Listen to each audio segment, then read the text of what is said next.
Ubisoft, a company that has garnered quite a negative reputation in recent years, whether it be for shady business practices, mediocre products, or even straight up bad decisions.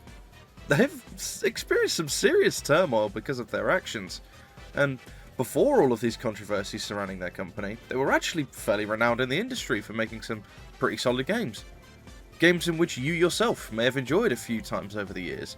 Games such as Ghost Recon Wildlands, Far Cry 3, and even Assassin's Creed Recollection? Right, yeah, okay. There is another series, however. One that wasn't actually created by Ubisoft themselves. One that was created back in 1999 for the PS1 by a company called Reflections Interactive. A company that would be bought out by Ubisoft in 2006 to then be turned into Ubisoft Reflections. That series being called Driver. Driver was a fun little game boasting a few decently sized open world areas that you could drive around and do missions in. The story was simple, albeit fairly engaging for the time, starring an NYPD officer who happened to be a former racing driver named John Tanner. What a fucking cool name, by the way. That's a proper cop name, that. Anyway, he is sent undercover to investigate a big crime syndicate spanning across multiple cities using his driving skills to his advantage. I played this game when I was actually really young and never really got into the story as I couldn't actually get past the tutorial, and so I can't quite tell you just how good it is or bad it is in comparison to other games like it. I know you may be thinking that I was a stupid child for not getting past it, and I certainly was, but that isn't the point. This game is actually renowned amongst those that have played it for having an incredibly difficult tutorial level. I can already see the keyboard warriors typing, "Well, I found the tutorial quite easy actually, and I played it as a literal zygote." You are clearly a much more elite gamer than I am, and your gaming chair must be incredibly expensive. Anyway, getting off of this tangent, the game was good enough to receive a number of sequels however, with the game taking on more of a Grand Theft Auto tier approach to gameplay with subsequent installments to the series. When Driver 3 came around, the game was essentially a GTA clone, with extremely similar gameplay. Parallel Lines attempted to return the series back to its usual form, taking more of a focus on the driving aspects as well as how you would interact with the vehicles themselves. The GTA elements such as gunplay and on-foot mechanics were still present, but for a game series called fucking Driver, it makes sense that they'd want to focus on the driving some more. Both Driver 3 and Parallel Lines, whilst having their own little cult following, were received fairly poorly with critics, citing them as mediocre GTA clones. Things had to change for the series should they want a seriously good IP to work with, and so change the series did, when a new installment was released on the 1st of September 2011. 2011 in general was an absolutely fantastic year for video games. The 7th generation of consoles was in full swing and had been out for about 5 or 6 years, and so a whole new load of games and franchises were born and released here. The Elder Scrolls V Skyrim, Battlefield 3, Portal 2 and one of my favourites, Dead Space 2, were all released in this year. The severely underrated Driver series also had another installment, Driver San Francisco.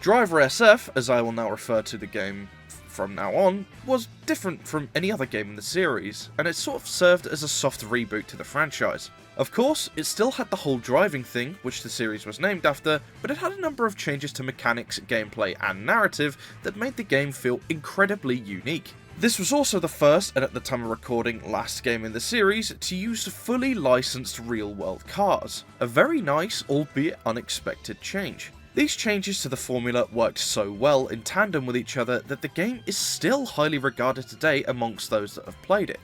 Unless you played it on the Wii or the weird mobile port. These versions were a different beast altogether and won't be covered here as they are essentially completely different games. This video is mainly about the PS3, Xbox 360 and PC versions of the game. This was the first, and again at the time of recording, last Driver game in which the development was wholly overseen by Ubisoft, as Reflections Interactive, as previously mentioned, had been bought out by Ubisoft in July 2006, about 4 months after the release of Driver Parallel Lines. This led to the Ubisoft name being plastered on the game, essentially like Hideo Kojima is in any Metal Gear Solid game. This, contrary to tons of other games with Ubisoft branding, doesn't actually negatively affect the gameplay. There are no radio towers to liberate, and there is no awful audio quality, for instance. Voss uses the towers to map the island and to locate his men. This is genuinely a real high point for this game. You know, it feels unique for a game with Ubisoft branding on it. For a game also purely about driving,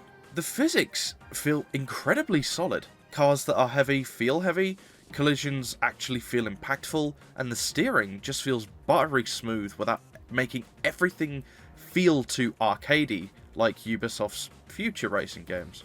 I really love how everything handles in this game, and it beats out some newer, more well-known titles in the industry from, as I say, both Ubisoft and other developers.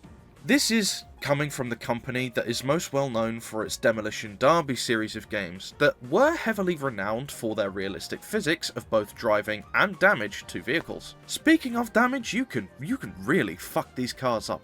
Like, while you aren't going to see any damage akin to sort of BeamNG, you can really do a lot of damage to these cars, which is pretty rare for a game with licensed cars in. It's a common thing in games with licensed cars that one or more companies almost universally hate seeing their cars get damaged or wrecked, and so put restrictions on game studios only allowing a certain amount of damage to be done.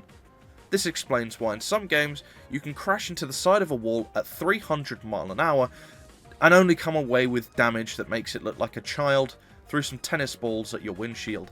There are too many examples of this that, I couldn't really list them all out in this video, otherwise we'd be here for hours. Driver SF is actually no different in this regard, definitely including some restricted damage models to prevent too much from going on, but there's a lot more here that can be seen when compared to some of the games that also have these restrictions placed. It's definitely something I appreciate when I go back to revisit this game once or twice a year.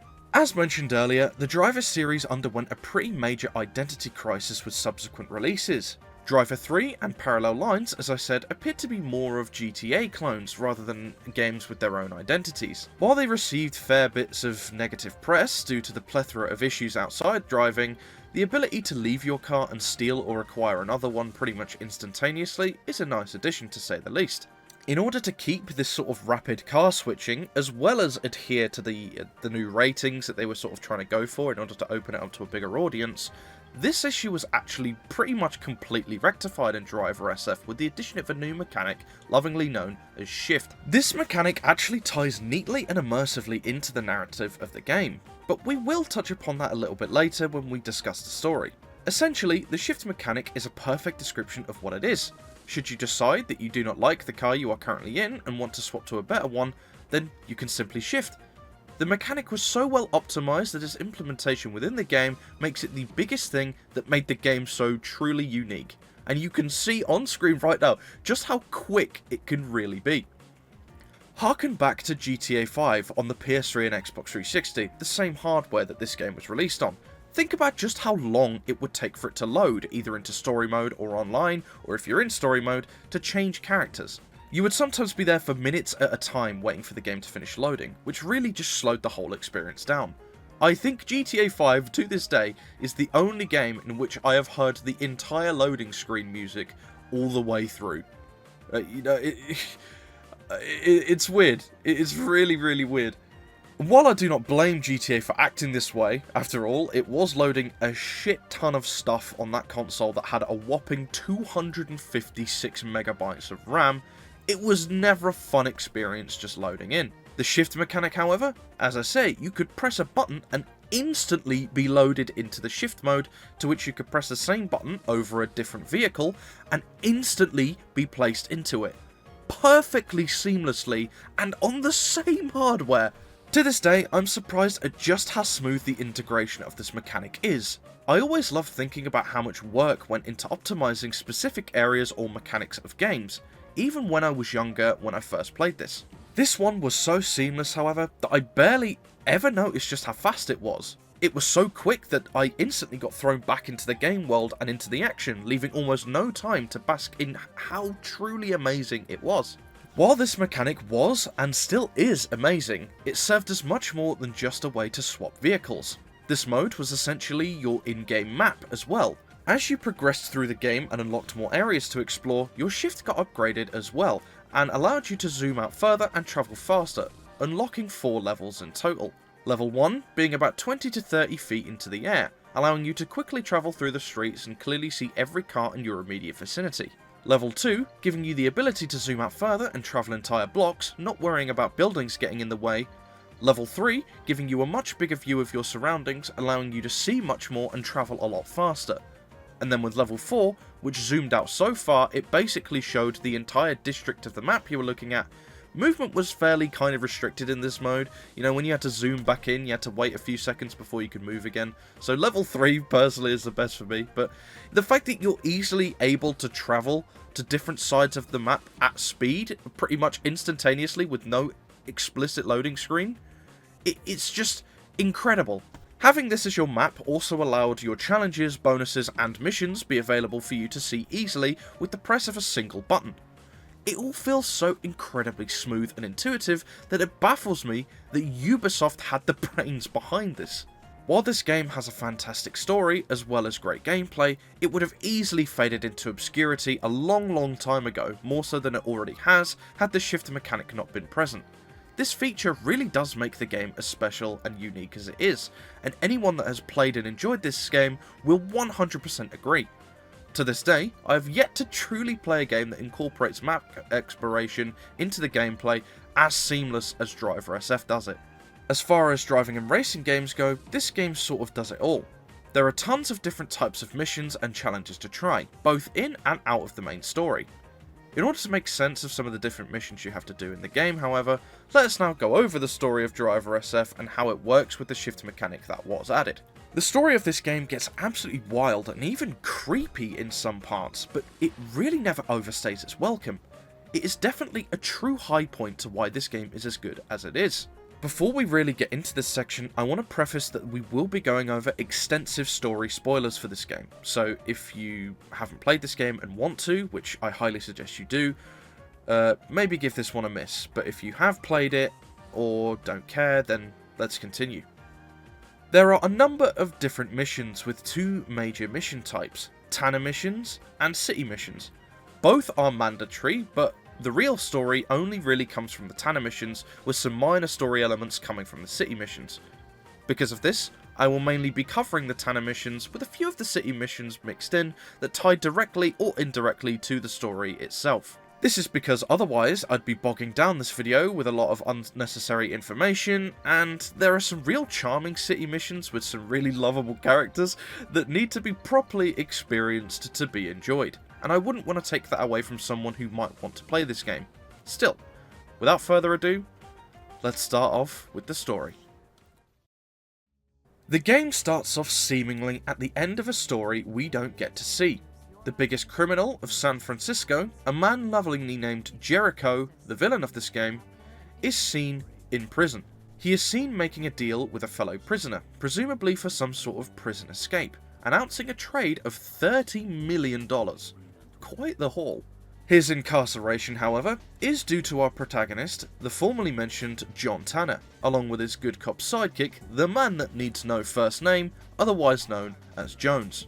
Yes, before you comment it, I know that he does have a first name, and I know that it is Tobias.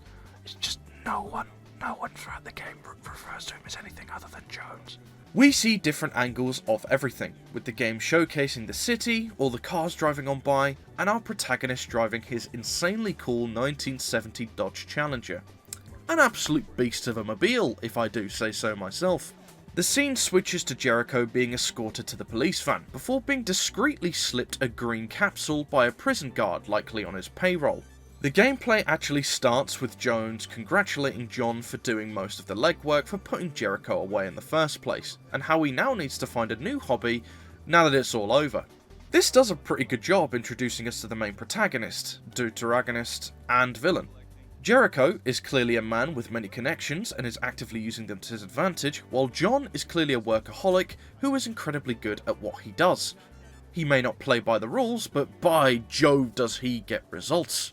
The instant chemistry between Tanner and Jones allows us to see that they are much more than just co-workers, but instead good friends. Jones tells him to clean up his place, hinting that while John is laser focused and exceptional at his job, he's clearly not as attentive to his personal life. It's the kind of mess that comes from someone who's rarely off the clock. I know this isn't related to the story itself, however, but I absolutely love the way that they included both the in-engine and pre-rendered portions of cutscenes simultaneously. It works incredibly well in my opinion. The celebration is then suddenly interrupted by an accomplice of Jericho, an absolute baddie, woman named Layla Sharan, who hijacks the news chopper overseeing this exchange to his sentencing and uses an RPG to blow up the two police escorts in front of the prison van. While this is happening, Jericho, in the back of the prison van, uses the green capsule given to him earlier, biting into it, causing an acidic-like substance to fall onto the restraints, allowing him to break free and assume control over the police van after overpowering the guards inside. Hearing the commotion, John absolutely locks the fuck in and pulls off an absolutely insane J-turn, allowing him to gain up to Jericho in an attempt to thwart his plan. While giving chase, we can see the consequences of Jericho's plan unfold, as we can see several ambulances, fire trucks and police cars rush past us, seemingly to try to quell the destruction that has been caused. We follow Jericho after a while into a small area in which we appear to lose sight of him. He seems to have gone down this creepy, endless appearing alleyway, and so in an attempt to catch him, we approach the alleyway. Tanner stops at the start, looking down the seemingly endless and narrow alley, as he begins to drive slowly, looking at every detail he can, trying to spot any sign of Jericho. It soon becomes known to us that Jericho had waited for us to take the bait and quickly approaches in his far bigger, far heavier and somehow far faster prison van. After crashing into the back of us, we reassume control of Tanner, locked in first person, as we are tasked to outrun this terrifying police van in this narrow-ass hallway. It's a really claustrophobic and intense section, and as we come to the end of the alleyway, Tanner brakes in order to try and stop himself from ramming into any passing traffic. Jericho, however, has other plans, and rams into the back of Tanner once again, pushing him out into the road, completely ruining the rear of that magnificent piece of classic American engineering. Tons of cars brake and spin in order to avoid the commotion until a truck that is unable to stop crashes into the driver's side of Tanner's car, turning the screen black. We are then shown a cutscene of Tanner outside of the car, clearly unconscious, while Jones pleads for John to hang on for his dear life. We then see a bird's eye view of the city, showing us a few important details. The camera then reapproaches the car, to which John, Jones and the car itself remain remarkably unscathed. Thank you, John America, for producing muscle cars that are impervious to all incoming damage. This is a strange occurrence though, as we definitely saw the car get fucked up, and we definitely also saw John out of said car fighting for his life, so why are we back here?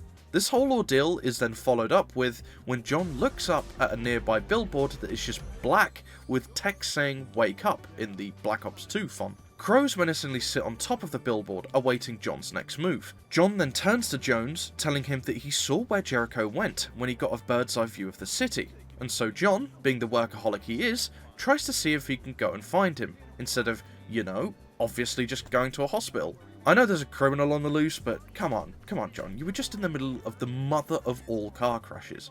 During the drive, you hear paramedics with a sort of ethereal sounding voice try to resuscitate a man's heart, which shifts John out of the car and into the sky again. Once reassuming control of the car, we continue the drive and find the police van Jericho used parked up in an alleyway before promptly exploding.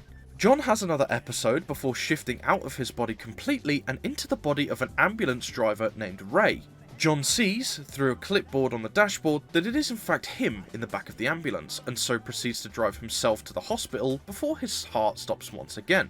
I really love this section, as you can clearly tell that John has zero fucking clue how he ended up here, and the passenger just thinks that his co-worker is being an absolute twat.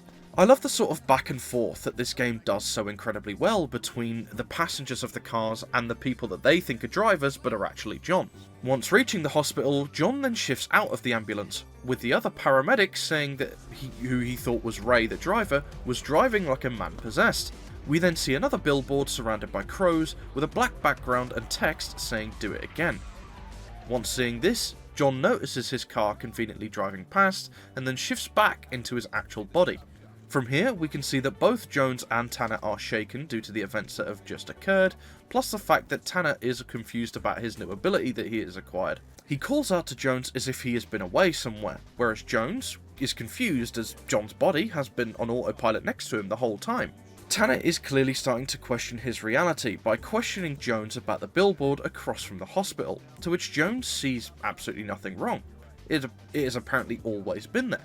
Reaching their only lead now, the chop shop, John notices yet another billboard surrounded by crows that just says "Do it Tanner" written on it. Clearly now knowing that this is something that can be harnessed, he proceeds to shift out of body once again, before landing in the world's shittiest car, a red Dodge Neon. So far on the Dodge tier list, the Challenger is, it's easily S tier, while the Neon, it has its own fucking category, it's that shit. From here, we are tasked with learning the basics of the shift mechanic. We shift into any car that we can see before shifting into a taxi where we can interact with a passenger. Boom! Yes! Keep it down, buddy.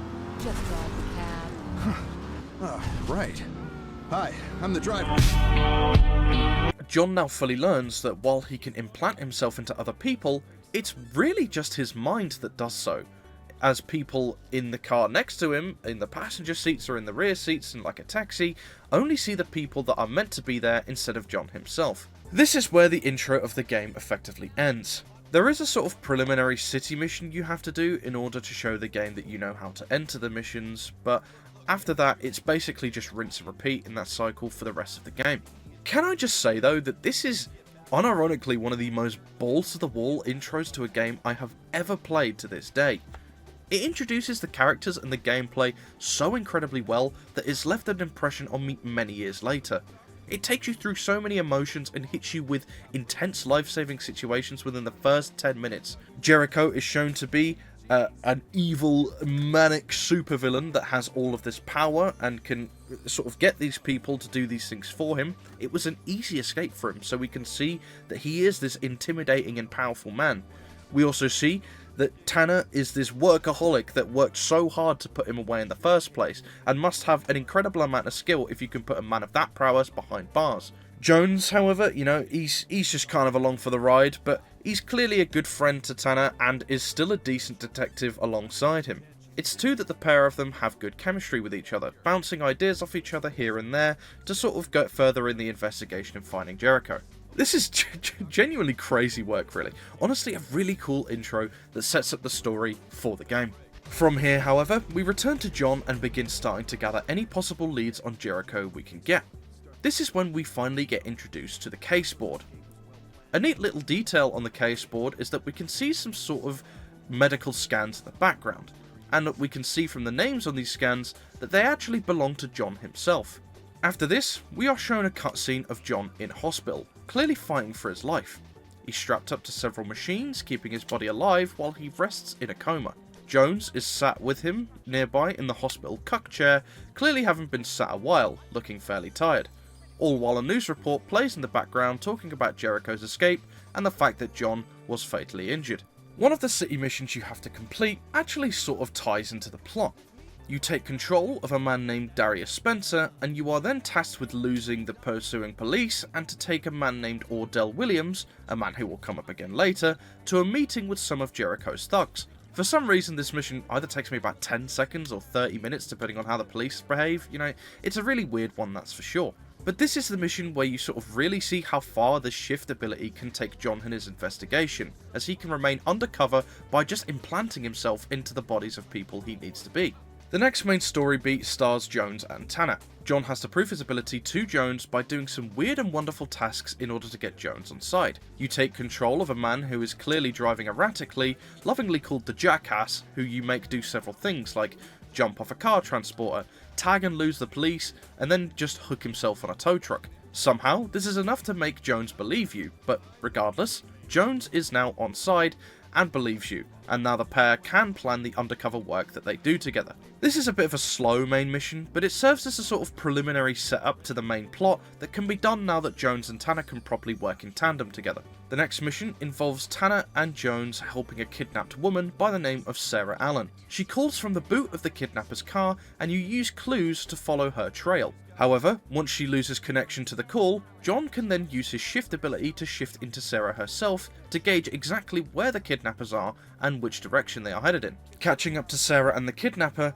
we are tasked with destroying the vehicle by hitting it from the front, as by hitting it from the back, we would ensure that Sarah has a lovely closed casket funeral. Hitting the car from the front a couple of times using the ram ability really does just screw the car up. It turns out that Sarah Allen, however, is actually an industrial chemist, and was pushed into the boot by a striking woman who drove a white sports car. She supposedly also sounded foreign, possibly Middle Eastern. This also goes on the case board as John believes that something really just doesn't sit right. After this mission, we do actually unlock another part of the map for us to explore. While this is happening, Jones is also heard talking with a nurse about Tanner, who is apparently meant to be taken off of the ventilator sometime soon. So we can clearly see that his body is slowly starting to heal. The next story mission is about investigating this kidnapper. Jones and Tanner get a lead on the sports car used by the Middle Eastern sounding woman who initiated the kidnapping of Sarah Allen. Finding the car in an alleyway, which is a lovely looking white Aston Martin, we see that the woman in the driver's seat is awfully familiar to us. It's fairly obvious who she is if you've been paying attention, but I'll save the reveal for when the game deems it necessary. From this point onwards, we need to tail her without drawing suspicion as she drives away very erratically. Typical woman driver. We find out that the sports car is supposedly registered to a 79-year-old woman from Idaho, which obviously raises some alarms, because she is either the best looking 79-year-old on the planet, or the more likely option, the car has either been stolen or the documents for it faked. After running the pictures Jones takes of her through Interpol, we actually get a positive ID, an American citizen of Egyptian descent, a woman we know as Layla Sharan. That's right, the RPG woman from the news chopper at the beginning. Apparently, she was a mercenary in Africa, basically fighting for whoever paid the biggest amount, no matter which side it was on. Clearly, there's only one crook in San Francisco with that amount of money: Jericho. The pair continue to tail her onto the Golden Gate Bridge when suddenly, John is met with a red barrier that he stops in front of, instinctively knowing that he can't pass it, unfortunately losing Layla in the process. Can I just say that Jones is so down bad for this woman? Like, Jesus Christ, it's all he talks about during this mission. I mean, I get it, she's a bad bitch, bro, but please, just put a leash on it. What we learn from this whole ordeal, though, is that Jericho initiated the kidnapping of that chemist, so he needs a chemist for one reason or another. The next mission is about locating a shipment of stolen platinum. This involves us taking control of a passenger in a police helicopter. We have to find and scan a red SUV containing the stolen platinum using the police scanner on board the helicopter. You can scan any vehicle in this and it will give you the license plate of the car, who owns it, their date of birth, and if they've had any major offences against them. It feels like a very early iteration of what we now know as the Watch Dogs profiling system. We can also see different things happening in the world, like a few emergency service vehicles heading towards a gas tanker that explodes on the road. You even stop to see it happen. You can even see some street racers going down a windy road, which was actually quite a cool detail, as the street racers were initially what the police chopper was meant to be going after before John took over and gave them the fake priority tasking. It's just cool that you can see these things happening out in the world, even if they aren't related to you or your job. I also like how they make you scan all of the red SUVs you sort of see to sort of give it some ambiguity of which car it is, only for the actual red SUV to be the most conspicuous thing on planet Earth. It's the only one in its general vicinity, it's still, and it's got a fucking exclamation mark over it. Like, Jesus Christ, could they have made it any easier to spot? From here, we just scan the Range Rover and find that it is indeed the stolen SUV with the stolen platinum. So we just need to take the car, drive it into the back of a police truck, because I assume the car is marked, and so we need to get it away from prying eyes, which does absolutely shit all, because the truck gets attacked anyway, due to the SUV conveniently having a tracker placed on it. Still, We escape or defeat the oncoming enemies and get the truck safely to the police compound, or more importantly, away from Jericho. So, from here on in, we have identified his main accomplice. We also know that he wanted a chemist as well as platinum. We also have 2 rookies called Darius Spencer and Ordell Williams, who we have yet to see again so far. The case board is definitely starting to fill up. From here, we also see John once again in the hospital. This time he is alone with no Jones. The ventilator and heart rate monitors are both making noise, but something is different however. John moves his finger and whispers the word Jericho. It's slowly becoming clear that John is starting to come around from his coma. Our next main story mission takes us to a man called Dennis Haynes, a man who is supposedly involved with the Platinum heist in some capacity and has started gaining the attention of both the police and Jericho due to his newfound spending habits. We are tasked with tracking him down near the Golden Gate Bridge and spotting his flashy new car. After shifting into the driver, we flat out ask Haynes about his involvement in the Platinum heist, to which he obviously denies. We are then tasked with taking his brand new Shelby GT500 and ragging it about the streets of San Francisco, doing dangerous overtakes and near misses, all while drifting and jumping on anything that we can find. All in an attempt to scare him into spilling the information about his involvement.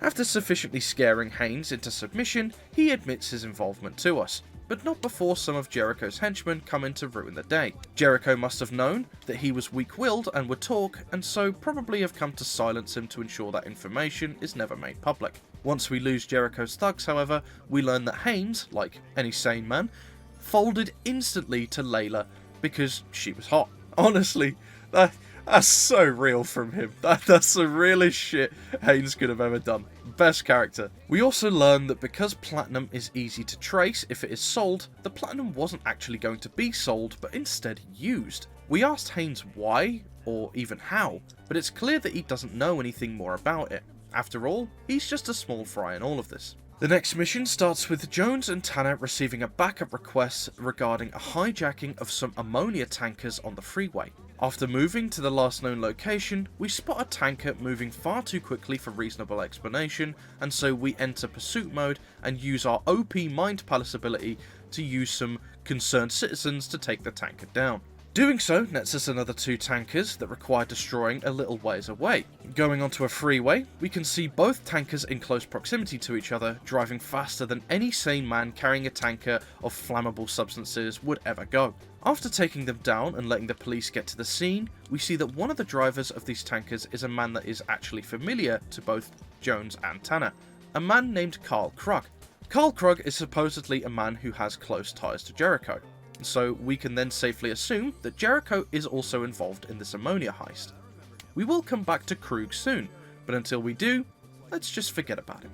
After learning that all 3 tankers were filled with ammonia, Jones calls up Sarah Allen, the chemist who was kidnapped, in order to ask her what a shit ton of both platinum and ammonia could make when combined. She said that platinum would act as a catalyst in order to turn the ammonia into hydrogen cyanide. So, if you had the means and someone who knew what they were doing, you could heat the ammonia, run it over the platinum, and that would cause a chemical reaction that creates the HCN. HCN is actually something used in the real world in the production of some plastics, pesticides, and synthetic fibers. It is also used for mining. The cyanide bonds with the metals being mined, such as gold, silver, etc., and makes it easier to separate them from the rock it is being mined out of. This combination of elements is obviously very crucial to a lot of industries, but it also has a dark side. Half of it is called cyanide after all. When turned into a gas and inhaled, it can block certain key enzymes in cells that are crucial for the oxygen bound to them to be used as energy. Essentially meaning that even if the body is oxygenated, it'll pretty much suffocate. Pretty bad way to go if I do say so myself. Anyway, enough of me actually being smart. This isn't what you're here for. At least for the moment, however, we have a pretty good idea on what Jericho wants with all the stuff he is trying to acquire. After this plays out, we unlock a 3rd area of the map. This is accompanied by Jones saying to a nurse in John's hospital room that his eyes moved, to which the nurse tells him that it's still too early to tell if this is a sign of proper recovery or not. You remember how we talked about Carl Krug before I got all sciencey? Well, he returns in this main mission. Tanner actually organised Krug's release from prison so he could spy on his conversations between him and Jericho. Having been recently released, Tanner finds Krug in an attempt to tail him and learn some information. Sure enough, they manage to learn that Krug has indeed got into contact with Jericho. Jericho, suspicious that Krug has left police custody so soon, brings his concerns to Krug, who in return spills that the evidence was supposedly tainted, meaning that he could no longer be lawfully held within police custody any longer. Jericho, still suspicious, again calls out the convenience of this whole situation, and Krug understandably tries to calm Jericho by assuring that he is in fact not a rat.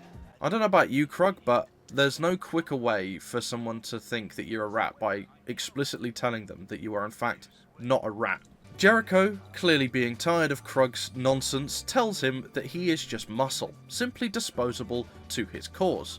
Krug, being desperate, however, retorts that Jericho is making a big mistake letting him go, for he is a loyal soldier. Jericho, at this point clearly done with Krug's bollocks, just cuts him off. Shortly after, he then receives a call from a loan shark named Ramon. Ramon is clearly not happy with Krug as he has missed several of his loan repayments. Any more like this, and he'll have to send round Franklin in order to repo his car. There is some back and forth between both parties, with Ramon assisting upon his payment, and Krug dodging while trying to big himself up and seem not frightened. After disrespecting Ramon, Ramon clearly decides that he isn't worth taking any more shit from, and so sends some hitmen to finally deal with him. We are tasked with taking care of the hitmen, however, just so Krug can survive long enough to lead us to Jericho.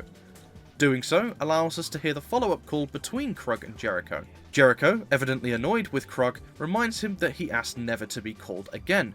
Krug insists, however, so Jericho, clearly respecting his balls, gives him about a minute to convince him of why he shouldn't kill him. Krug says he knows where he can find some extra ammonia, in which Jericho insults him and tells him that he already has the gas, which is weird because we remember stopping him. Clearly desperate at this point, Krug tells him that he needs people and that he is people, and that he also has huge debts to pay off and will take any risk he needs to in order to pay those debts. He also then assures Jericho that he isn't wearing a wire and pleads with him to believe his story. I swear to God, man. Again, there's no quicker way. If you go into a situation and tell someone, oh, yeah, I'm not wearing a wire, the first thing they're going to think is, this motherfucker's wearing a wire. Krug, you're a fucking idiot.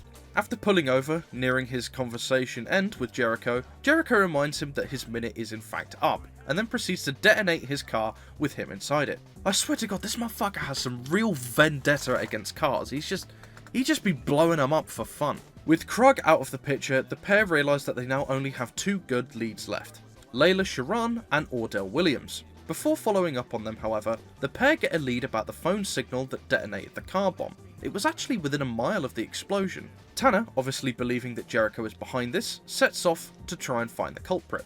After a little while, Tanner actually finds a car with an occupant he is absolutely certain is Jericho himself, and so we proceed to take him down.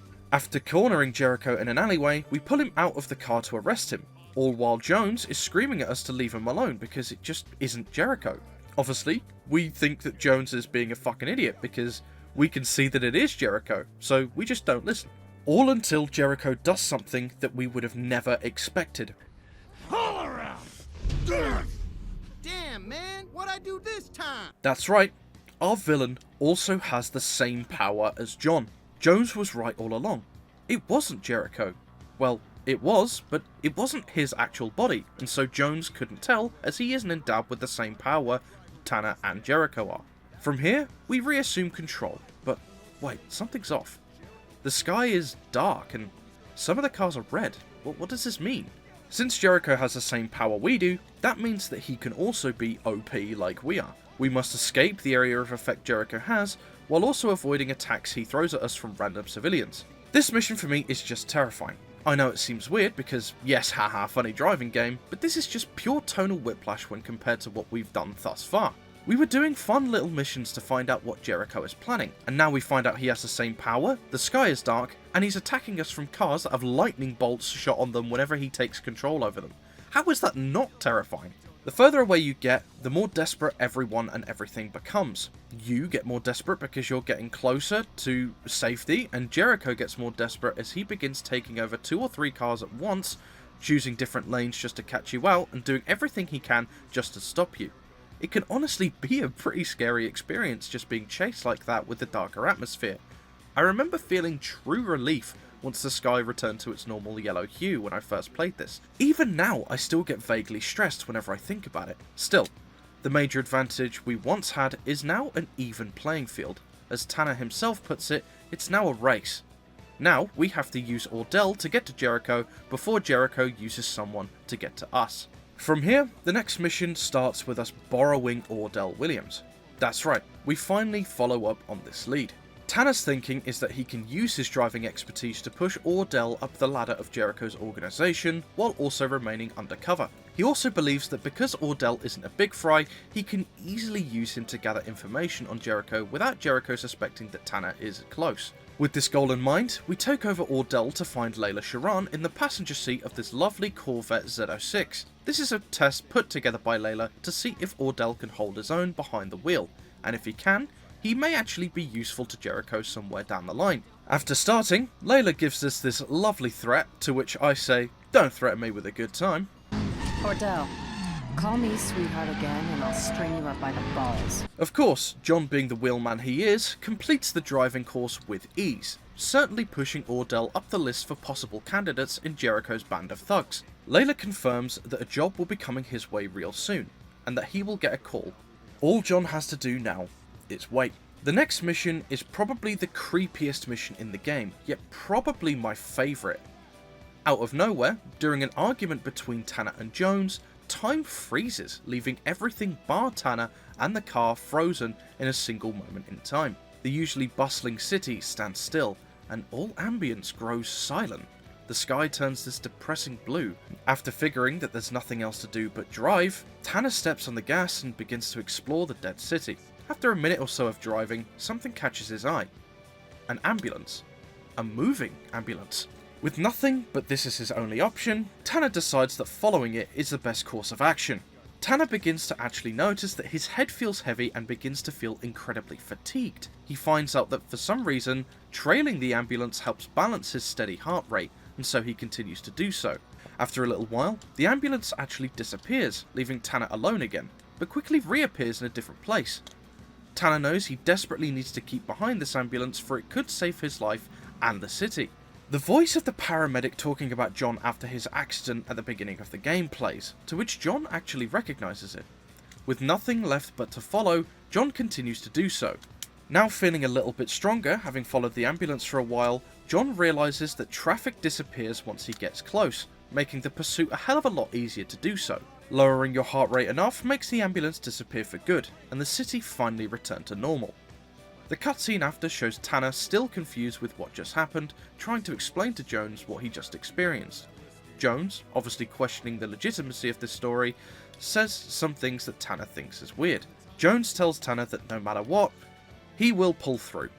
The voice goes slightly staticky while saying this, and so we can safely assume that this is the real Jones filtering through to Tanner's subconscious into his dream world. After another section with Tanner finally feeling fear that he is losing his mind, the pair quickly gather themselves and return back to their investigation. The next mission is another Ordell mission. This is the so-called job that he was put forward for after a successful test with Layla. This time we are put in the driver's seat of a very fast Audi R8, escaping from the police.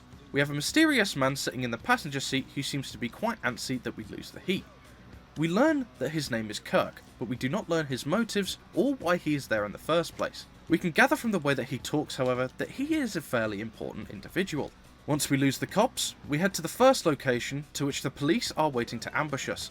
From here, we have to escape high-performance police units, which can make escaping quite difficult. Once escaping them again, we then make it to the second secluded location. After doing so, Kirk receives a phone call, telling us that it's actually meant for Ordell. Layla is heard on the other line expressing her surprise that Ordell is suddenly the GOAT of driving, and that another job will be on its way, an important job. The kind of job where messing up really isn't an option. Layla is beginning to trust Ordell, which is good for Tanner, although obviously the more notoriety that Ordell gets, the more Tanner puts himself in Jericho's sights. The next main mission starts us off with Ordell's big assignment. Tanner knows that Ordell will be with Layla personally and decides to kill two birds with one stone, drive them both into a police roadblock, putting them both in custody at the same time. Taking control of Ordell, we learn that Jericho personally wants an issue fixed, and that Layla and Ordell are personally sent to oversee and fix it. There seems to be a weird atmosphere hanging though. The sky is grey compared to its usual sunny self, there's no music, and Layla and Ordell are both unusually quiet. There's nothing for us to do, however, apart from drive. Once we reach the location, we find out that the target is actually a 1970 Dodge Challenger. But wait a minute, that looks like our 1970 Dodge Challenger.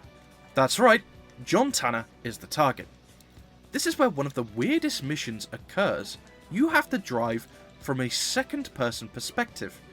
That's right, quite the unusual decision, but it does sort of make sense narratively and gameplay-wise when you actually play it.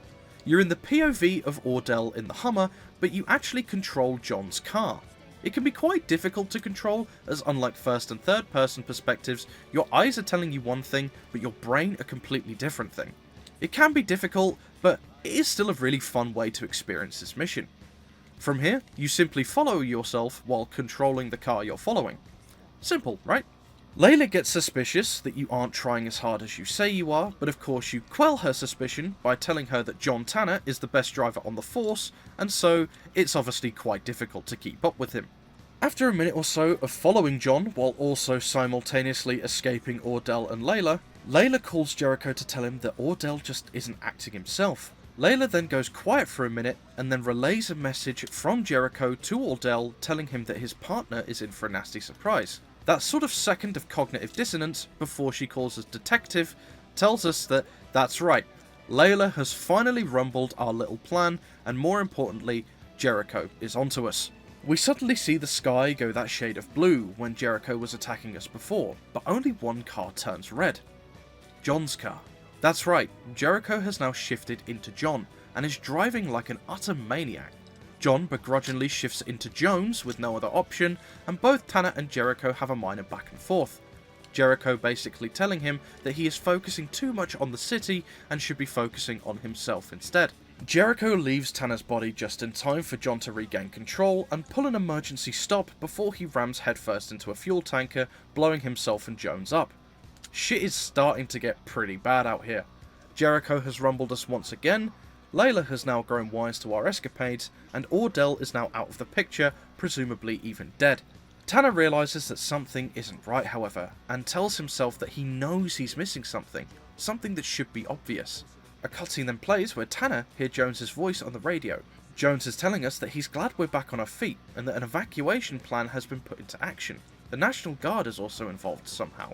John, obviously confused by this, dismisses it, clearly believing himself to just be losing his mind.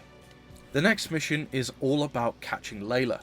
Tanner, understandably annoyed at Layla's continued attempts to evade his justice, tries to catch up with her. Jones has a lead that she is carrying out a job for Jericho right now, and so the pair head to her last known location. Reaching the location, we find an empty car with crows surrounding it once again. They seem to symbolise whenever something important is going to happen. We pull up alongside the car and focus on it, and I swear to god, if this car explodes again, I'm gonna fucking... oh my god, not again! This was clearly an ambush in an attempt to kill or capture the two police officers, but John, being the absolute chad he is, manages to avoid the ensuing ambush and escape onto the freeway. Dispatch informs us that more police are on the way, and that Layla is close by. John, knowing that she is a hands-on operator that likes to get her hands dirty, knows that it is in fact her. So, with nothing to do other than chase her down, that is exactly what we do. After catching up with Layla on the Golden Gate Bridge, we finally manage to take her down once and for all. Several police cruisers and a prison van catch up to us, to which Layla is pulled out of her car and escorted into the back of the prison van. Tanner realises now that Layla is incarcerated, Jericho will have no option but to come out of hiding and do his own bidding. After all, we've gotten too close and messed with his most reliable operative. John thinks that the best way in order to draw him out of hiding, however, is by using himself as bait, which is either fantastically stupid or incredibly brave. The next mission starts with a sort of callback to the start of the game. This is probably the most intense and scary mission in the game for me personally. The atmosphere they created with this is just top notch. Anyway, Dispatch calls out to Tanner and Jones about an officer down in an alleyway. Jones responds with the affirmative, telling them that they are en route to the collision. John, confused, asks Jones how he knows it's a collision. Jones, strangely however, has zero recollection of saying anything about a collision.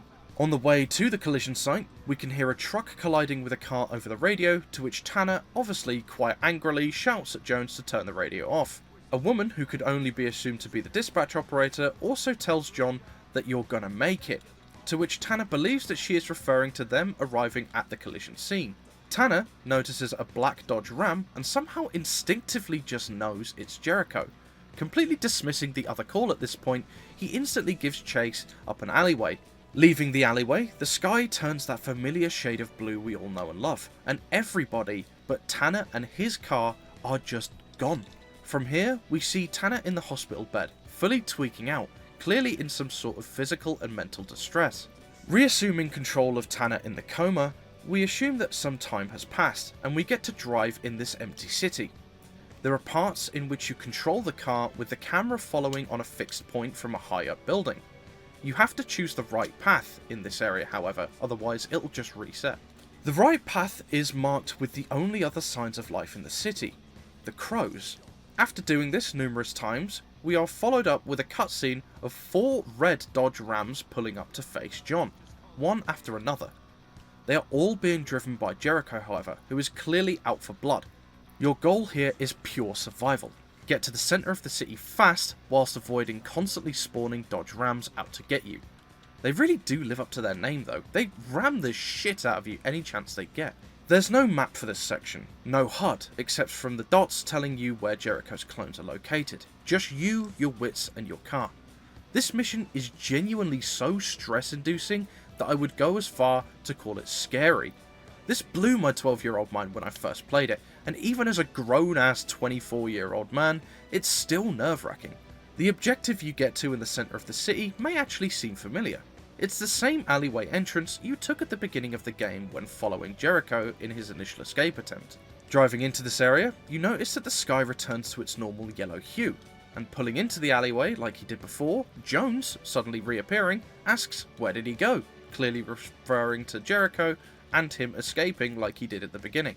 John clearly knows that he has been here before, and everything starts to play out the same way, except with John knowing how things will end. Tanner even references this fact by saying no no no a few times, clearly referencing that he knows what's going to happen, and so in an attempt to change his fate, he slams on the brakes before the end of the alleyway, to which Jericho hits the rear end of the car with full force, sending him out into the exact same place he was in before. The truck, once again, crashes into the side of John's car, instantly knocking him out cold. Something different happens here, however. He wakes up. He finally wakes up from his coma. He finally realises that he hasn't been there for any of it, that he's been out the whole time. This explains why he can use shift. It's not real. None of it was. A news report plays in the background, basically explaining that Jericho is planning on using a chemical weapon, and so evacuations have begun to happen in and around the main city of San Francisco. The report ends as it usually does. KEOC, your eyes on the city.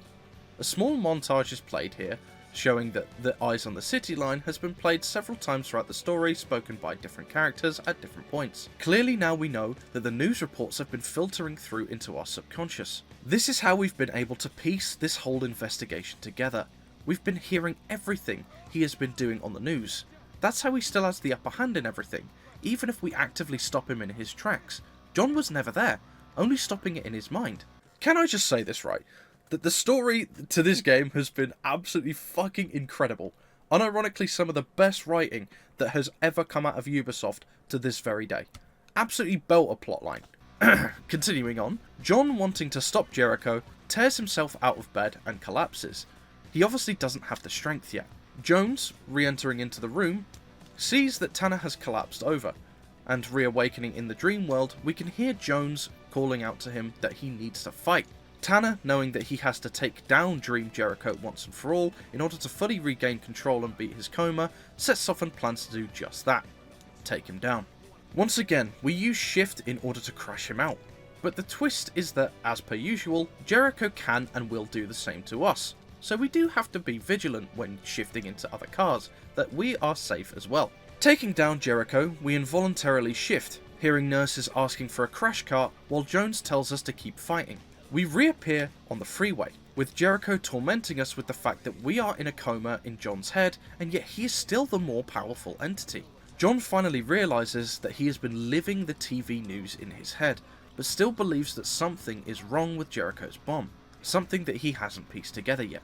During this realization, however, Jericho just fully starts throwing fucking cars at our ass, and so you have to avoid them to the best of your ability. Easier said than done really, in a 1970s muscle car, but it is what it is. We also realise that we are slowly losing control, unable to use shift or any of our abilities here either. Jericho seems to be taking full control of our mind. At this point, we've no choice but to continue dodging Jericho's attacks. After barraging us with about 1 trillion cars, Jericho disappears and materialises next to John in the passenger seat of his car. Jericho continues tormenting John, asking him to just kill him now if that's what he wants so badly. John intentionally spins the car out, landing in a white void, telling him what's the point if it's all in his head. John, however, being a cop, still wants to find out what is really going on before waking up though. He realises that Jericho is too smart to just use a bomb on the entire city, but then he thinks about what a bomb itself could achieve, or even the idea of one. It can clear out an area, a pretty vast area if the threat is big enough, and if the area is clear, you could do whatever you wanted in that clear area. You could use the idea of a bomb as just a smokescreen to do some evil bidding. John realises that in order to tell people this, or even solve it himself, he really needs to wake up, sooner rather than later. After Jericho laughs at him, clearly knowing that John is losing control, we reappear again on the freeway. This is where John comes to a realization. The cars, him, even Jericho, they're all just in his head. His head. He can do whatever he wants. And so he decides, fuck it, I'm throwing some cars as well. That's how we finally take Jericho down. Play him at his own game. He wants to throw cars? Well, let's see how he likes it. After several minutes of throwing cars at each other like two kids who don't know how to fight, John inevitably defeats Jericho, releasing him from the prison his coma had turned into. Upon awakening, he once again immediately tries to climb out of bed, clearly having a lot better luck this time as he has a bit more energy than before. Jones pleads with him to remain in bed to properly heal, but John, being the workaholic he is, asks Jones to trust him and refuses to stop in the face of literally having just come out of a coma. This is where the coolest bit of the game happens. The final showdown. Jones, after informing us about the obvious damage to our car, gives us his car keys, and with this starts the final act. I just love how badass I feel in this section, driving at breakneck speeds down an empty freeway. You may notice something pretty quickly about this section, however, and that is because you are once again a resident in the real world, you cannot use any of the abilities you have acquired throughout the game. That's right, no shift, no ram, no boost, no nothing. You only have the skill you have acquired driving throughout the story on your side. With this, however, you drive onwards. You can see the other side of the freeway packed with people evacuating the city as Jericho's bomb threat becomes more of a reality with every passing second. The further you get inland, the more traffic builds up and the more the tension rises, until the news station that was describing the situation rapidly changes tone. They get intel that the bomb is actually going to explode and therefore begin to panic at the situation that is rapidly deteriorating before them. You see the bomb go off in the centre of the city, causing a cloud that reaches even higher than the tallest buildings, before the smog quickly encapsulates the city, the evacuees, and most importantly, you. Coming towards the exit of the freeway, John quickly realises that his deduction was in fact correct. The bomb was in fact not poisonous and was just a smokescreen. Driving into the city, we finally see what the plan was. Driving through abandoned cars strewn about the city, feeling like the Walking Dead, we see people running about. Not civilians, mind you, but prisoners. Jericho's plan all along was a mass prison break to claim his $30 million promised to him. His thinking is that by the time the police figure out what's really going on, the prisoner that is paying him will be far away sipping mojitos whilst chasing down 200 other deadly criminals. Basically a foolproof plan, until he gets interrupted by a car quickly driving his way. Retaking control of Tanner for the final time, we are tasked with damaging and following Jericho, only this time without the ease of shift. We have just our own wits. Knowing this, we buckle up and prepare for an obviously bumpy ride. We can see a few cars actually driving on the road fairly erratically, probably being commandeered by fleeing prisoners using the opportunity Jericho's smokescreen provided. We hear from Jones after about a minute of chasing Jericho, and he tells us that we were in fact right, that the gas cloud was just a huge smokescreen. Tanner, being the absolute gamer chat he is, having only been conscious for about 15 minutes, just tells him that it's old news and that he's already in pursuit. We end up leaving the gas cloud fairly soon into cleaner air, to which we see several police roadblocks set up in place. Following him for about a minute or so again through police roadblocks and alleyways, we hear Jones pipe up once again, saying that due to the gas cloud, emergency services aren't being allowed into the city itself, and so it's just Jones on his way to back us up. By this point, Tanner gets an idea as to where Jericho is headed, and tells Jones to head for the docks. After weaving through abandoned traffic for a little while longer, we follow Jericho to an abandoned warehouse, to which we can't immediately see where he is. Tanner drives around a little frantically trying to locate Jericho before seeing a bright pair of headlights on the other side of said warehouse. Pulling up into position, we see them both prepare for the deadliest game of chicken I have ever seen, and before you know it, both cars are now rushing towards each other at full speed, before we see something out of the corner of our eye. A lone police cruiser getting in on the action, rapidly approaching. There's only one man this can be after all, and he does exactly what we've been waiting to do for all too long. He crashes directly into the side of Jericho, pinning both sides of his car against a solid object, effectively trapping him. Not a word is heard from Jericho, as he is either unconscious or just clearly knows he's been defeated, as Jones and Tanner exchange a few words. Jones finally asking for that beer that was promised to him by God 3,000 years ago.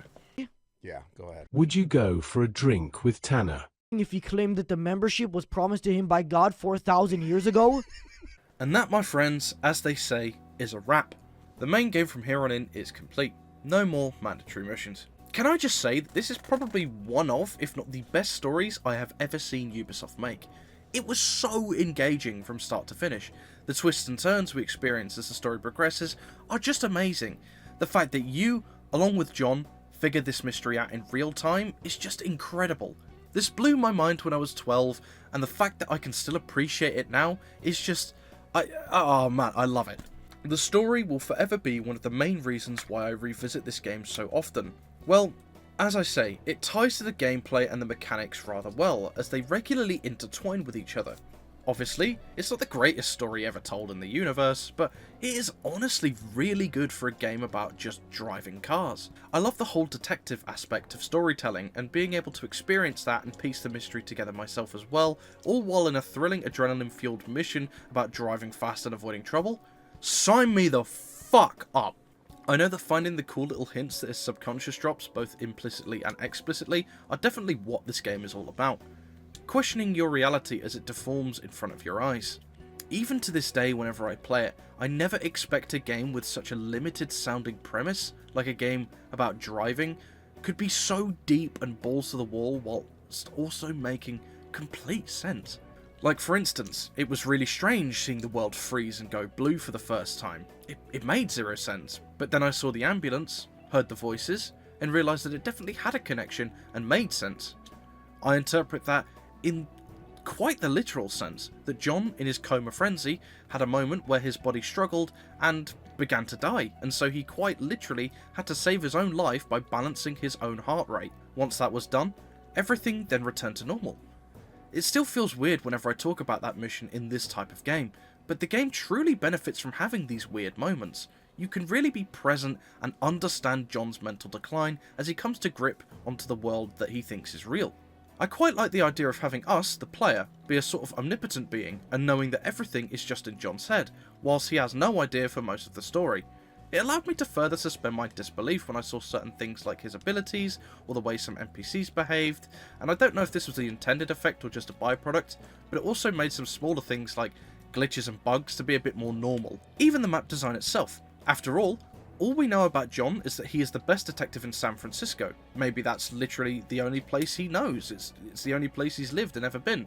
Makes sense why that'd be the only place that exists in the dream world. Most of this could easily be explained by his mind trying to keep up with him, or his mind deteriorating from the stress of solving a case while in a coma. I initially really didn't like the aspect of being a sort of omnipotent being and having the twists put in front of us before the game actually told us. I thought it took away from the story a little bit, but I actually do I really like it now, and I will explain later why I think that works so well.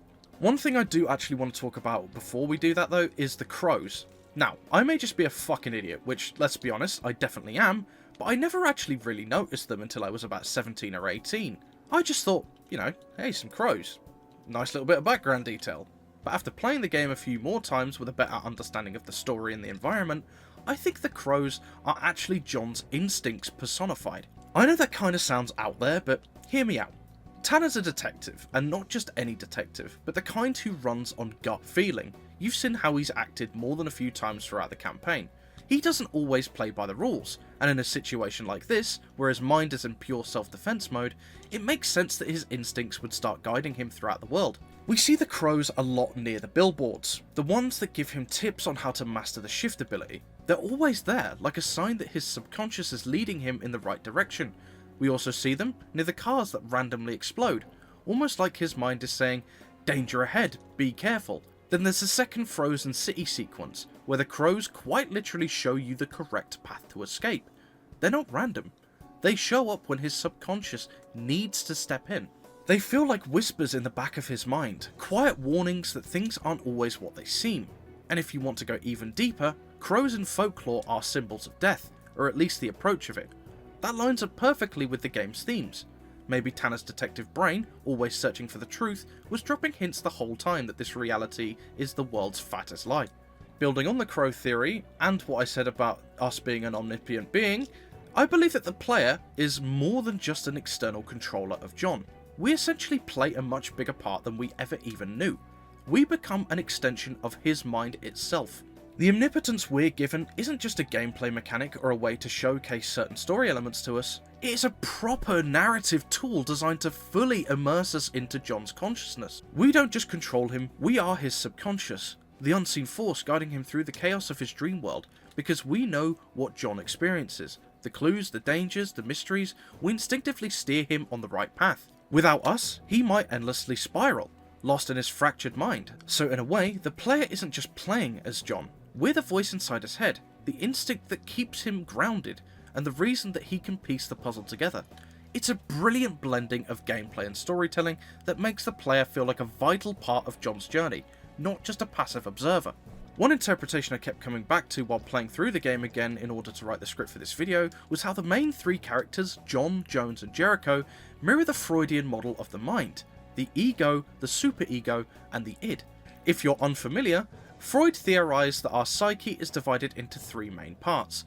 The id is our primal instinct, raw, emotional and impulsive. The superego is our moral compass, the voice of reason and restraint. And in the middle sits the ego, our conscious self, constantly balancing the two.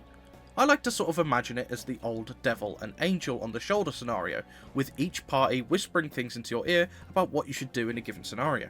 In Driver SF, I like to think of Tanner, or us the player, as the ego, Jones as the superego, and Jericho as the id. It lines up surprisingly well. Jones is always the voice of reason, reminding us to stay focused, to think things through, and to not let emotions take over. A textbook superego. Jericho, on the other hand, is the id let loose. He taunts us, dares us to cross the line, to give in to the rage, to kill him. He's chaos in human form, constantly pulling John towards his baser instincts, and Tanner, or rather us as Tanner, is stuck in the middle, trying to keep it together, making choices and trying to do what's right without losing control. And considering that the majority of the game plays out in John's mind, it makes even more sense. His psyche literally externalizes its most fundamental components, personifying them through the people around him. The further we go, the more Jericho dominates, the id taking center stage as John's mind becomes more unstable and desperate. Whether or not this was intentional on the dev's part or not, it's an interpretation that gives the story some real psychological weight, and adds yet another layer to just how well thought out this game really is. Moving on to the end of the story, one of the things I absolutely love about the twist at the climax of the game is how we find out that everything John learns in the dream world actually comes from the real world news broadcasts playing while he's in a coma. It's such a smart story element, because it doesn't just reveal the truth to us, it redefines how we look at the entire game. Here's the genius part, you know, his mind hears these facts, platinum thefts, ammonia heists, a kidnapped chemist, but filters them through the only lens it knows, a mystery, because that's what John Tanner is. He's a detective to his core, and his brain takes in all the real-world information and reshapes it into something familiar to him. A case, clues, motives, suspects. It's not random, it's instinctual. Perhaps there was a news segment featuring a chemist who casually explained the ammonia and that the platinum could be fused together to make hydrogen cyanide. Tanner's brain grabs that idea and transforms it into something he can investigate. A kidnapping, a chemical weapon plot, and a ticking clock. It's how his subconscious makes sense of a world he can't interact with, by turning it into a mystery to solve. The dream world also works the way it does because John works the way he does. He's a detective, and when his body starts to shut down, his mind kicks into overdrive, building a narrative, chasing leads, solving puzzles. That's what eventually leads him back to the truth, because in the end, a mystery is pretty much the only way he was ever going to find out. Another thing I started thinking about by the end of the game was something that John says himself. That everyone he helped in the dream world was really just him helping himself. And I like to think that that's not just metaphorical, it's literal. At the start of the game, he barely understands how to use the shift ability. He struggles to control it. It's awkward, clumsy, unfamiliar. But the more people he helps, the more he uses shift, and the better John and us get. We're learning it alongside him. But in the story, it's him learning how to navigate his own mind. But it goes deeper than that. As he keeps helping others, he unlocks new powers like Ram and Boost, tools that give him more control, more presence, more power in this world and behind the wheel. And how do you upgrade those abilities? With a currency literally called fucking willpower. Everything he does, every citizen he saves, every crime he stops, every chase he wins, builds him up, strengthens his psyche, gives him the confidence and the mental clarity he needs to solve the mystery and take down Jericho once and for all. So yeah, maybe the time he thought he was helping someone else, he was actually piecing himself back together, rebuilding himself, giving him the strength to finally defeat his nemesis. Basically, what I'm learning from this is that I am massively overanalyzing a funny game about driving cool cars, but at the end of the day, it allows me to truly appreciate the work of art this game is. There is a reason that this game is in my top 10 of all time after all. Now, I have discussed the story, and what I personally think it means for John and his physical and mental well-being. But now I really want to talk about the game world and just how amazing it is. There's so much life present, and there's so many little things that some of you definitely never noticed, but probably felt. Some of this might tie into the story as well, so if you're looking for more of that, definitely stay tuned. First up, let's talk about the driving physics and just how impressive they are, especially for a Ubisoft game. I know we talked about this earlier, but I just want to go a bit more in depth. Licensed cars usually come with tight restrictions on damage models because manufacturers don't want to see their prized vehicles wrecked on screen. That's one of the major reasons as to why games like Grand Theft Auto avoid licensed cars altogether. But Driver San Francisco stands out with what I believe is the best damage model I've seen on officially licensed cars in any game like this. Not like dedicated racing games like Dirt 2 or Dirt Showdown or anything like that where you have to rag the cars about. It's not quite as detailed as something like BeamNG's physics of course, but it delivers a far more realistic damage model than you'd expect. Compare this to the Crew Motorfest, which barely has any damage effects, and it's clear how much better Driver handles it, despite being over a decade old, and being released on consoles that are now considered retro. It's honestly pretty wild how some newer AAA titles have actually dialed back quality in this area.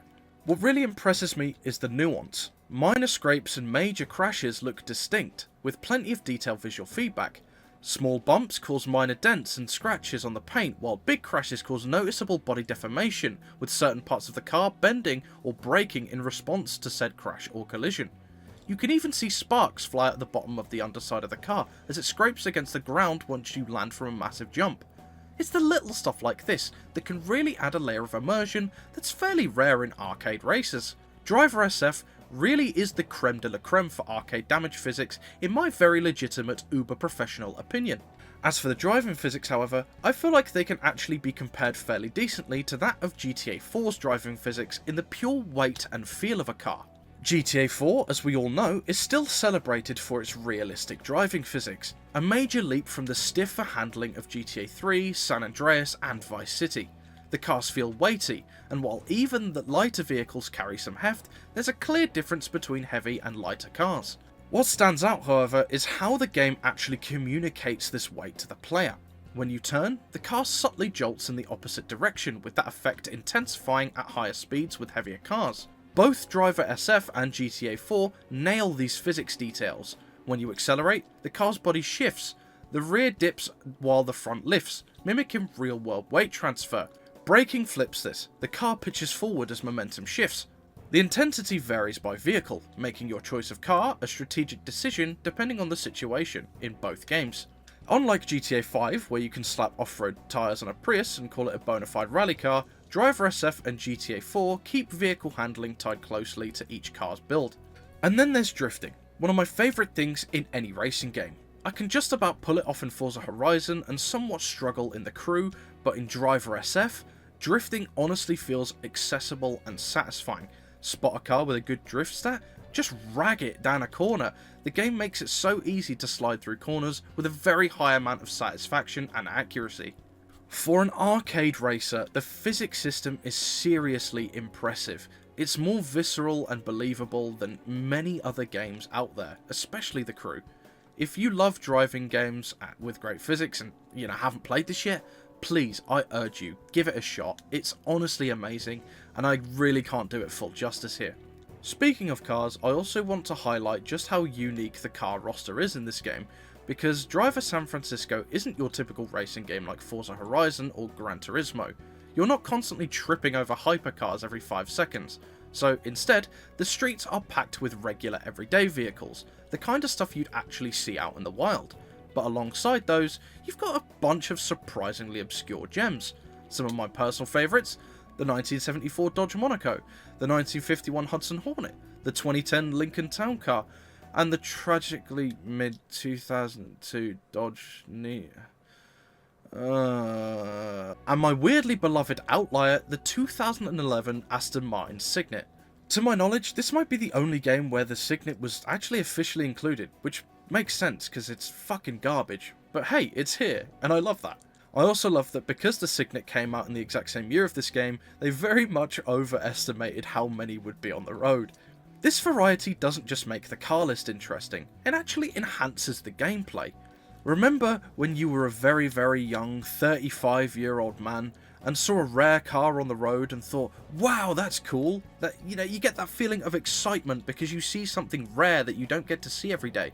This game nails that.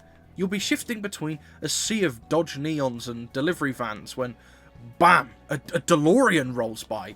It's instant dopamine, and the best part, you don't just admire it and think, that's pretty cool. You can just say, fuck it, and take it. It's such a satisfying moment, tailor-made for a modern, TikTok-rotted, brain-rotted fucking attention span like mine. Pure serotonin. The world of San Francisco in Driver SF is so genuinely impressive. It offers a wide variety of areas, dirt roads, industrial zones, commercial districts, residential neighbourhoods, and the bustling city itself. Basically everything you'd expect in a game like this. What I love most is how full and alive the city feels, even though it's not actually that big. I think that comes down to how much the game shows you within this space. As I write this script with the game running in the background, it sets a great tone. Sunshine, happy music, and hundreds of cars driving past. It feels like a living, breathing place. Of course, some missions shift this vibe dramatically, creating intense, unsettling moments that contrast sharply with the otherwise bright world. That contrast makes the story stand out even more. The game's choice to stick out to a single time of day and weather setting might seem limited to some, but I think it perfectly captures the world John creates in his mind. The constant sunshine and calm could be a subtle nod to the fact that he's dreaming. Time and weather only change if his mind does. The world feels lived in. Being able to hop in any car you see and encounter a random driver with their own unique personality is fantastic. The fact that passengers react to your wild drifting and crashing as if the real driver has gone absolutely goblin mode really adds an extra layer of immersion, even knowing it's all a dream. The world feels just so convincing and alive. I sometimes find myself cruising around as well when I suddenly hear sirens in the distance, and then I spot 2 to 3 police cruisers racing through the traffic. I can even shift into one to jump into a free mode mission to chase down the getaway driver, or, on the flip side, shift into the getaway driver and take on an optional mission where you have to escape the police. It's fucking awesome. These small dynamic moments are really what sell the immersion and make this city feel more than just a backdrop. Earlier, I also mentioned how the cutscenes in Driver SF don't feel like they're cutscenes a lot of the time, and that's exactly what makes them work so well. They're often blended with in-engine footage, taking up several parts of the screen, which keeps the sense of realism and continuity intact. While fully pre-rendered scenes are reserved for major story beats or exposition, the mixed format moments are all about showcasing the world, its energy, its motion, and its scale, all of which it pulls off pretty much flawlessly. And it also helps take away from the fact that the in-engine character models look fucking dreadful. I also love the little touch, like during exposition, the little character heads popping up in the corners during conversations and whatnot. It's such a clever way to show emotion and personality without ever pulling you out of the driving. It keeps you immersed, emotionally connected, and most importantly, in control. They're charming, expressive, and they never overstay their welcome. Here's a little detail I also only really noticed on my latest playthrough. John's pain grunts. This might sound weird, but stick with it. In most driving games with expressive protagonists, you'd expect your character to grunt or moan when crashing, right? For the longest time, I thought the game just didn't have that, which felt like a strange omission or a weird design choice for a game with crashes as heavy and as visceral as this game offers. But then, during the final mission, while chasing Jericho, something clicked. I hit a car during a drift, and John actually grunted as if reacting to the physical impact. That moment struck me, and the reason was clear. He's no longer in the dream world. It makes perfect sense. At that point, John's just coming out of a coma, driving a real car with a real body that can feel real pain. In the dream world, he could just shift between cars and bodies without consequence. No matter how wild the crash, his physical body always stayed safe. But now, he's feeling the limits of his physical form again, and those grunts reflect that. It's such a small detail, but it's one of those things that really impressed me, even after playing this game since childhood and discovering new layers. It's a beautiful reminder of how deeply crafted this game is. We've talked about how the world of Driver San Francisco is immersive and feels and looks amazing, but there's way more to do than just the main story. Even after you finish the campaign, the game's packed with tons of side content to keep you hooked. This is where your garage full of cars really matters. Hopefully by now, you've forgotten how fucking dreadful the Dodge Neon the game forces you to be in by default is. Like, seriously, how fucking bad is that car? It costs $500 in the garage. $500! It's so cheap, even the game knows it's terrible. Okay. Okay. Enough about the Dodge Neon rant again. Picking up where we left off, you can pick from a variety of events from across different areas, and having a few cars suited for different challenges makes things a lot smoother. Or maybe you're just like me, just rolling with your favourite or best car and seeing what happens to mix results. These side events are not only a blast, but are also a great way to sharpen your driving skills and rack up a hefty amount of willpower. The best part, however, they're all replayable, so if you find one you love but want to try one with a newer car, then you're in luck. Side content breaks down into 3 tiers. Small dares, like those early in-game challenges that test your basic driving abilities, activities that are essentially side missions echoing campaign missions in their layout, and like dares, also allow you to use your own purchased cars, and then the real gems, the real beauties, challenges. These bigger missions often have longer runtimes or unique objectives in preset unique cars that make them stand out pretty well. You unlock a lot of these through buying garages, and so it's definitely worth buying them all when you can. It'll increase your passive income while also giving you access to more cars and side content. Pretty much no downside. The coolest challenges though? Definitely the movie challenges. These throw a cool 60s and 70s vibe at you, including classic film filters and film reel effects, no shifting in order to keep it authentic, and period appropriate cars for both you and the general traffic. They're charming, really quite stylish, and just plain fun to dive into while also being incredibly immersive for what they are. They feel a bit like the old Stuntman games for PS2. Anybody remember them? Yeah, me neither. These, however, can be unlocked by collecting the movie tokens you can find strewn throughout the game. Pretty neat way of doing collectibles. You actually have an incentive to find them. Instead of doing what shitty old licensed PS2 games did, in which they just gave you low quality stills from whatever movie it was shilling. Should you want to replay the campaign missions, however, unfortunately you can't just choose to do so in free mode. You will have to access the New Game Plus mode, now available in the main menu. It's actually kind of goated that this funny little driving game is a New Game Plus, but a game like Cyberpunk 2077 doesn't.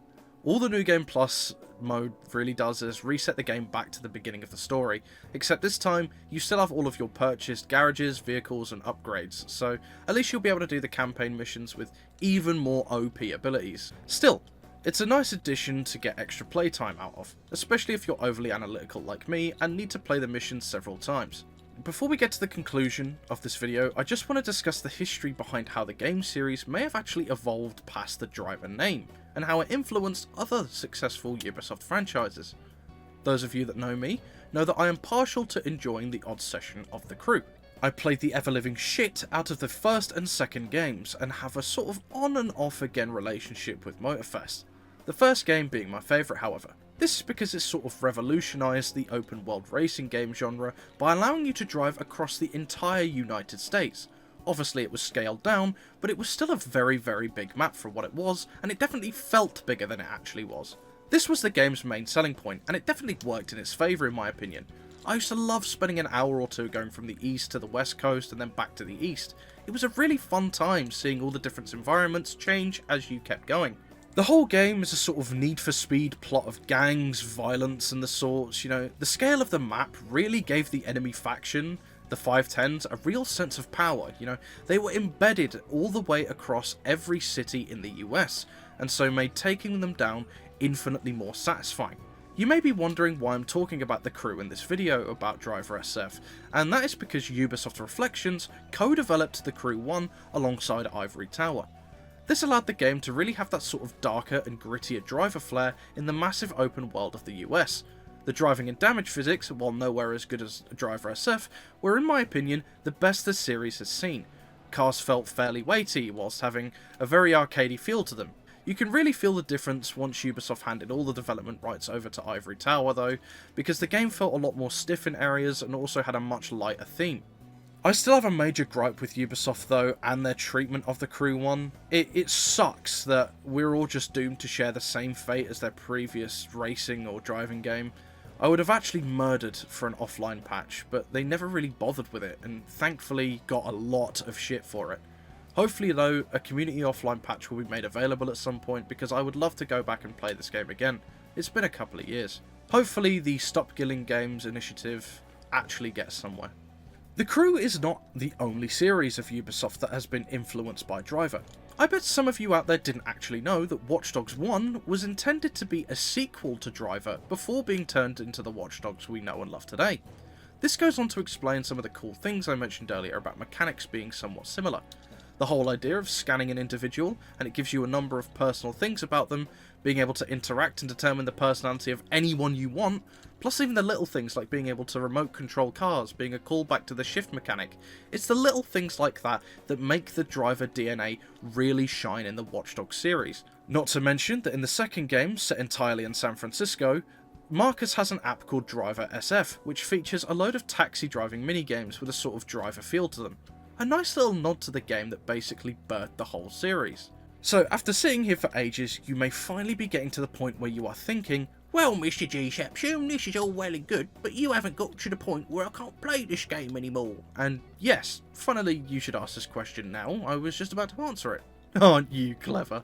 To my attention, nobody actually really knows the definite answer as to why the game was pulled from storefronts, but the general consensus is that it was due to licensing issues. The game, after all, as mentioned, has a plethora of licensed cars, but also has just as much licensed music. I feel like the music could be patched out with either new licenses or different copyright-free music, just like Rockstar did for GTA 4, but then again, asking Ubisoft in 2025 to pull off Rockstar levels of effort, it's never going to happen, is it?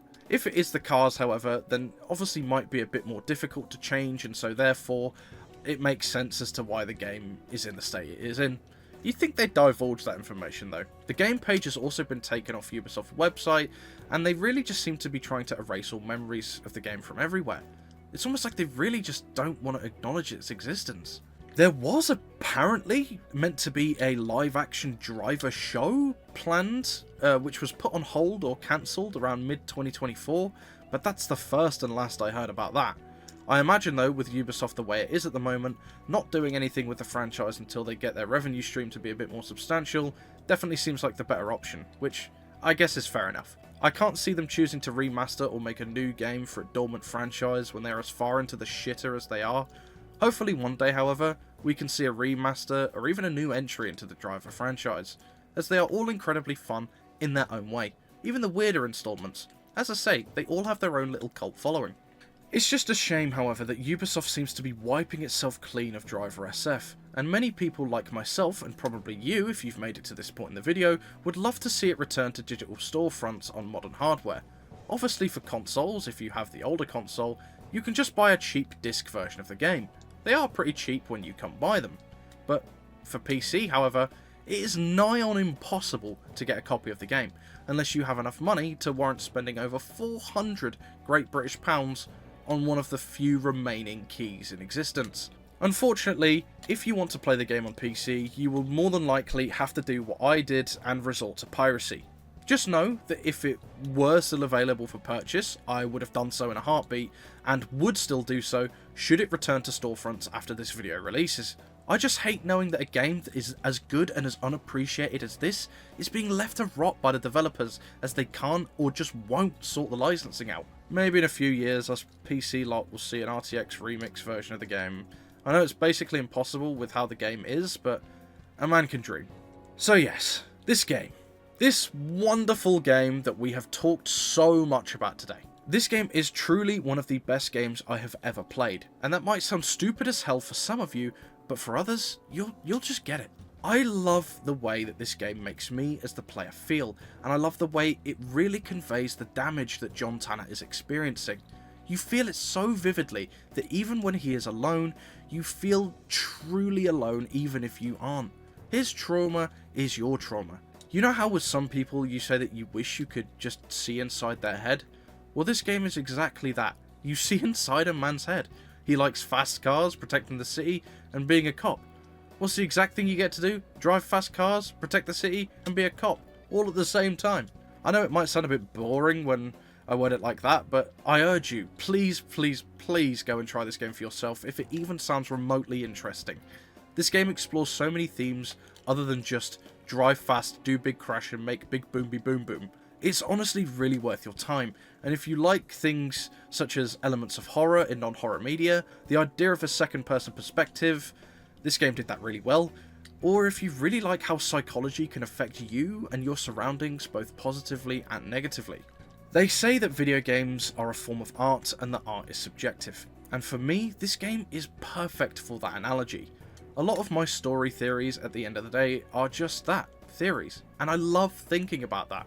I am very interested in psychology and the study of the mind, and so combine that with this game, which is about fast-paced, balls-to-the-wall, adrenaline-filled, action-themed car chases, then you have a very good formula for success for autistic idiots like myself. When I first played this, I thought it was cool, but the more and more I played over the years, I realised just how deep the rabbit hole this game made in my mind went. I will probably look upon this game in 5 years and think, how the fuck did I think that this is that? You know, it's obviously this. And I honest to God hope I do. This game is incredibly special to me, and while not my most favourite of all time, it sits comfortably in my top 10. What I do want to say, however, is if you have any interesting theories or whatnot that you have about this game that either contradict mine or haven't been mentioned, or even add on to mine, then please let me know in the comments down below. I would love to see your thoughts on how you interpreted this game as well. Well, that's going to be it for today's video. Thank you. Honest to God, thank you for making it to the outro of this video if you did. I appreciate it more than words can ever know. I put an enormous amount of effort into these videos, and so having you enjoy them is the best thing I could ever ask for. I do apologise that my upload schedule is all over the place at the moment. You know, I don't upload for a couple of months or so, but with the way my mind is, I wouldn't want to force myself to make content, as it would only end up impairing its quality, and I know I would end up hating it. So please bear with me if you do enjoy the videos, as I can tell you that the ones I do make, whenever I do make them, are made with pure passion. As I say though, I love this game, and being able to share why it's so special to me with all of you is an absolute dream come true. If I've made at least one person pick up this game and love it, then I know my job is done. All I can say though is I hope you enjoyed this, and if you did, please consider giving me a subscribe and a like. You know, it will help me more than you can ever imagine, and you'll be able to see more videos like this in the future. Thanks again to all of you who have watched this far, and hopefully I will see you all in the next video. Bye bye.